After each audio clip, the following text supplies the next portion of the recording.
So hi again, and there's many more of you now than when I first was up here at the podium this morning, so that's a great thing. And thanks again for coming back on the second day. So I'm going to talk to you about China's emissions trading systems. There are currently 7 of them, and China's working on developing a national ETS. So is the presentation available? So you have it in front of you in the handout, and while he's working on that, maybe Jenna could help him with the presentation. He seems to have trouble finding it, but you have it in front of you. Basically, I'm going to talk to you about what's happening in China when it comes to emissions trading systems. The first slide is a quote from Vice Premier Zhang Gaoli, who went to the UN Climate Summit in New York last September. And he was the high representative China sent to this climate summit. And he spoke after President Obama spoke. And he spoke for about 5 minutes talking about various things that the Chinese government is doing to recognize climate change. And one of the things he said was that China will accelerate the development of its carbon market faster than they were otherwise preparing to do so. And since he said that, he's not the only official who's been talking about carbon markets. Just a week ago, the premier of China, Li Keqiang, who's the second most powerful person in China, said that China must speed up the development of its national carbon market. So there is no question that China is putting a price on carbon, and it is doing so through a carbon market. This is happening. We already know it's happening at the local level, and now China is preparing to do so across the entire economy. So again, I already showed you the slide of what's happening around the world when it comes to carbon markets, but I think it's to show it to you again.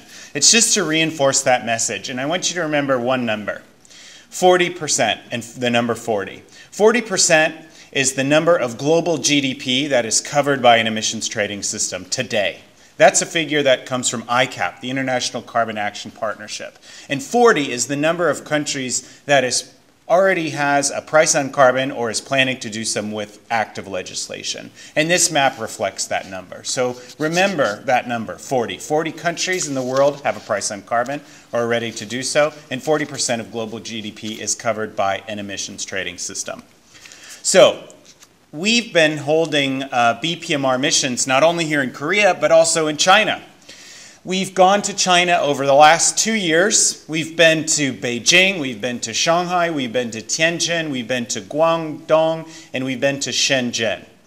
In each of those places, we've had similar dialogues as we're having with you here in Korea, with Chinese industries that are actively participating in each of those respective carbon markets. Now that map of China shows you those 7 different emissions trading systems which are already in operation.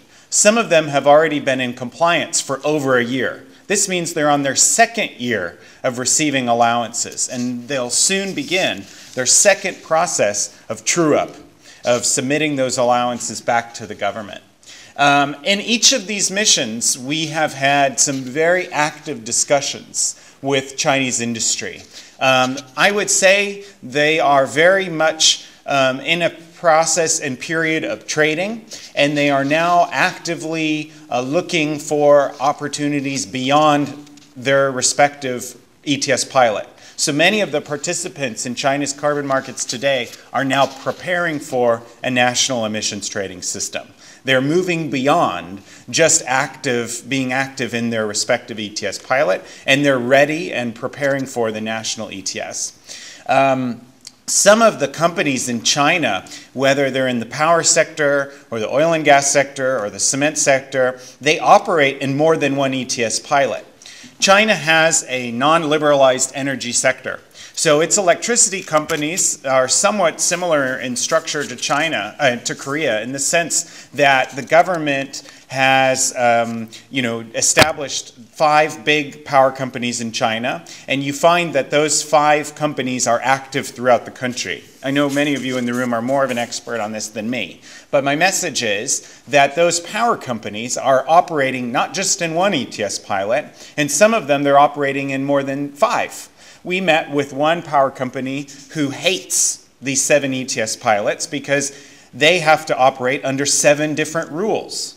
That means they have to go to market 7 different times and pay a different price on carbon 7 times. They're ready for a national ETS. That will reduce their cost of compliance, and it'll make it easier for them to actively participate in a carbon market. A little bit of a timeline. If you look back in Copenhagen at the UN conference, the former Premier Wen Jiabao, went to Copenhagen and he announced the famous Chinese target of 40 to 45% reduction in carbon intensity. That's not an absolute target, that's an intensity target, by 2020. And since then, China has made rapid progress in developing ways to meet that target. One of which is the establishment of these carbon markets at the local level and in the national emissions trading system as well. And this timeline shows you how China's been moving along in that process, and that by 2016, next year, the government will start a process of implementing a nationwide emissions trading system. Now, we don't know exactly when that process will start next year. We just know from high-level officials that it'll begin next year. We don't know what month.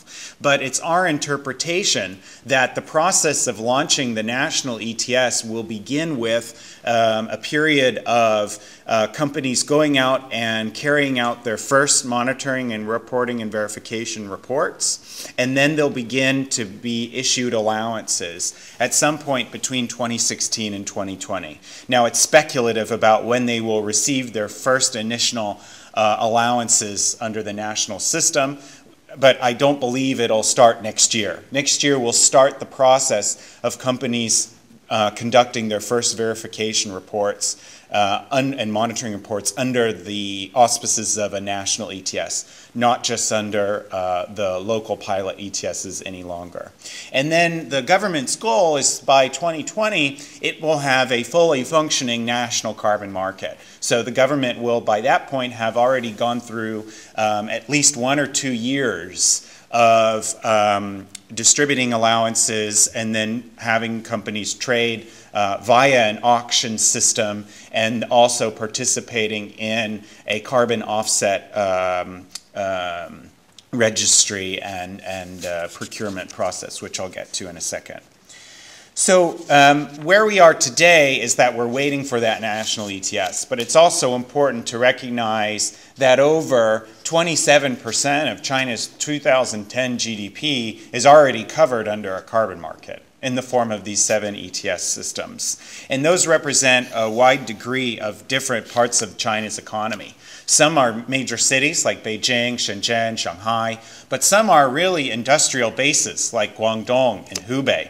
And it's also in places like Chongqing, which is in the western part of China, which is at a faster rate of development than some of the more coastal regions. This figure shows you the size of the cap in each of those 7 systems. Guangdong is the largest. That's 408 million tons. And if you add it all up, you're over 1,159 million tons of CO2 equivalent for 2015. So that's over 1 billion tons.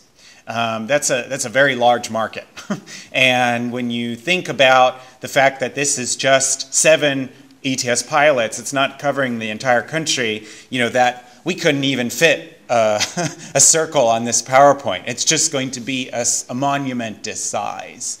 And I think it's important to realize that a carbon market in China is really going to affect carbon markets around the world because of the sheer size of activity that's going to be taking place in the Chinese national ETS at some point over the next 4 years. So this graph here is difficult to read, I understand, and I hope the handout helps you a little bit. But basically, my organization, IETA, along with a think tank in Paris called CDC Climat, have been working on a case study of China's national emissions trading system. And we're going to be launching this case study in English on Thursday at our Carbon Forum Asia conference in Macau. And so we'll have a lot more information to share with you by Thursday on China's ETS. And this graph is just a snippet of some of the information that will be included in that. And it tells you how China's gone about distributing allowances in the different 7 pilots. They've taken a variety of approaches, both through grandfathering, benchmark approaches, but also auctioning. And you can see in this table that not all sectors are covered by one type of auctioning approach. So the message here is that the ETS pilots are experimenting with emissions trading, and they're trying to find out what works. What's the best way of operating an emissions trading system at scale across China? And that means the government in Beijing, the central government, is looking closely at the lessons learned through this experimentation at the 7 ETS pilots, and they're going to pick and choose the best elements from those 7 systems, and that will be the basis of the legislation for the Chinese national ETS.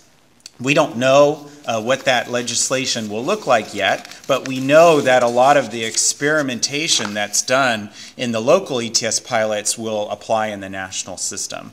So this slide tells you a little bit about carbon pricing in China in 2015. Now, ICIS can also give you that information. I'm sure they've got really good information, but this comes from a different organization who shared their information with us to help me prepare for this. And you can see there's a wide degree of differences on the slide. And I also see I put Deng Xiaoping there, but he's hidden.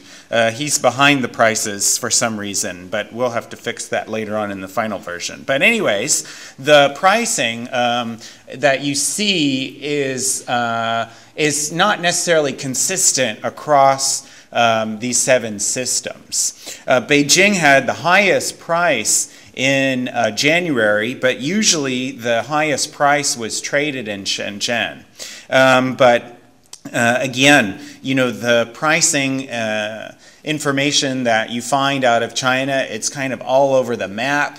Also, there's no official floor or ceiling, but how the pricing comes about in China is that the exchange sets the day's price, right?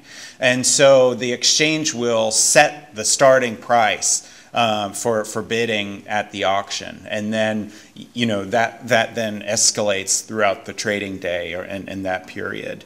You know, there's been a lot of different information coming out as well on the volume of tons that's been traded. Our case study will go into that in more detail. I'll be sure to share that with all of you who are interested once it's released. But this again shows you a little bit about the pricing level. It's important to recognize that the price of carbon in Beijing is higher than it is in the EU right now. Now that's not necessarily something officials in Brussels are proud about, but it's something Chinese officials like to remind them every time they come to the EU and share with them their experiment with carbon markets.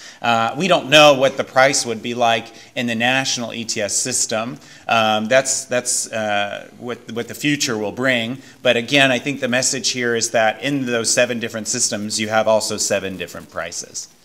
So let me share with you on my last slide just a little bit of lessons learned from our last mission to China, and this is actually Dirk who prepared this slide. And we were in Shenzhen and Guangdong in the end of October of last year, and we learned a lot about what's happening there. In both of those markets, it's very low liquidity. So it's something that is a similarity here with Korea. There's not a lot of trading happening. In Shenzhen, you have a lot of small companies because it's a city, and in Guangdong, you have a lot of large companies. I mean, most of Walmart's products come from Guangdong, so you have a lot of heavy industry in Guangdong. But in both as well, we learn from industries that while they're preparing for a national ETS, they don't know what it'll look like. So there is a lot of uncertainty there. And that is one reason why liquidity is so low. They don't know if they should hold on to their allowances in the case that they might be able to use them for compliance under the national ETS. And then another big issue in both of these markets is that there's no ways for companies to hedge. So you heard about hedging strategies in the EU, but the government in China hasn't allowed for futures products or optionality on carbon markets to emerge yet. And that also has reduced the amount of liquidity and the volume of trading that's taken place in China. And again, this is just two examples. We have many more lessons that we can share with you and information in the case study, which is released on Thursday, but also on our website already on the B-PMR section, where you can go on and we've got videos and workbooks from all of our missions there. So, this is a very interesting topic. I know there's a lot to be discussed, but I hope I can answer some of your questions, recognizing that we don't know necessarily what the policy on the national ETS will be, but I'm happy to share the knowledge we have as a group with you if you have any questions on the ETS in China. Well, thank you very much. I'm actually not going to make a presentation. I have a few comments. It's more related not to the national scheme, but to the pilot schemes. We as a company have invested in China already in the early days, first phase EU ETS, CDM projects, just like in other countries. We joined all the missions in China from Beijing, Shanghai, Xinjiang, Shenzhen, Guangzhou, I should say this, yeah, Guangdong, the province, and the city, Guangzhou. And every time I came there, I was surprised how quickly China was making progress. We started with those pilot schemes, and all those schemes had different rules. You've seen in one of the slides of Jeff on allocation, on different sectors, different coverage. Some of them had buildings included, for example, and us coming from Europe, having that experience, thought, okay, this is going to be complex, difficult, hard to manage for them. And then when we came there again, a lot of these problems were solved, and we were so surprised how quickly that goes. And yeah, it's amazing to see that. Just to give you a few numbers as well on those pilots, they're more than half the size already than the EU ETS, which still today is the largest carbon market in the world. I think what Jeff already mentioned, that yeah, China will become very influential globally when it comes to carbon policy, simply because of its size. If China opens up for linking, we don't know when that is after the national scheme. I mean, it will partly determine the linking rules, simply because of its size. So you have to be early into China. You need to understand the policy developments there, because they will influence not only the Korean carbon market, but all other carbon markets in the world. A few comments about going from the pilots to the national scheme. I think China is quite a success story, but it still, of course, has a lot of topics to cover. I mean, a few topics like data quality, integrity of data. Many of these pilots have not allocated allowances on an installation level because they simply hadn't the data. So they did it on a company level. So companies might be covered in various pilot schemes, and there are some issues to be tackled there. Then, of course, you have the Chinese CRs. Let's say the old CDM projects coming from China, but you could reclassify them into Chinese CRs. That's another link where Europe already is indirectly linked to China, like I mentioned yesterday in my presentation, where Korea, through the Korean CRs, is indirectly linked to Europe. So you already have indirect links. Prices for Chinese CRs are higher than in Europe for a normal CR. So there is, again, an influence and arbitrage opportunity there. Eligibility issues on certain project types, certain regions on Chinese CRs are now dependent on the pilot. But if you go to a national scheme, what will those role for those offsets be? I mean, if you think that China will peak maybe 2030, maybe later, we don't know exactly when, its emissions, it needs a lot of offsets. So will they then absorb all, let's say, the Chinese CRs? So also the CDM projects which don't qualify for Chinese CRs. Will China also allow CRs outside China? Korean CRs, for example, or others. So that will have an influence on the market as well. So that's interesting to see. And then, of course, how do you go to a national scheme? Do you simply take one pilot as an example that's been the most successful and we make it the national scheme? Do you start all over again? Do you combine the best of all pilots? It's very interesting to see how they're going to do that, and there will be some challenges. And I think two other points I want to mention. I think the first one being, you already mentioned it, Jeff, the lack of futures and forward transactions. We call them in China long-dated spot transactions. Futures are regulated by the Ministry of Finance, and the National Development and Reform Commission is regulating the carbon markets, so the spot market. So at a certain time there needs to be a future market, and I think it's well understood in China.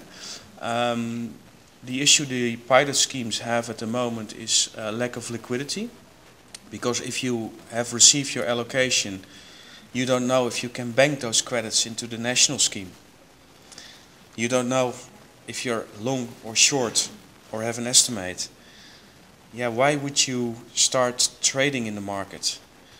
So you see typically at compliance season that suddenly there's a lot of activity, and we've seen it in many of the pilot schemes. Before compliance, prices were going up, and then after compliance, went down again, and then you don't hear anything. Maybe a few trades by some small companies taking place, and then before compliance season you see probably a similar trend happening again. Depending, of course, on the pilot scheme. If you're exposed and as a power company, for example, and you sell your power, but your power market is regulated. So in other words, you have to charge a price set by the government to your companies. But you got your carbon cost. How can you pass on those costs? Or you simply cannot.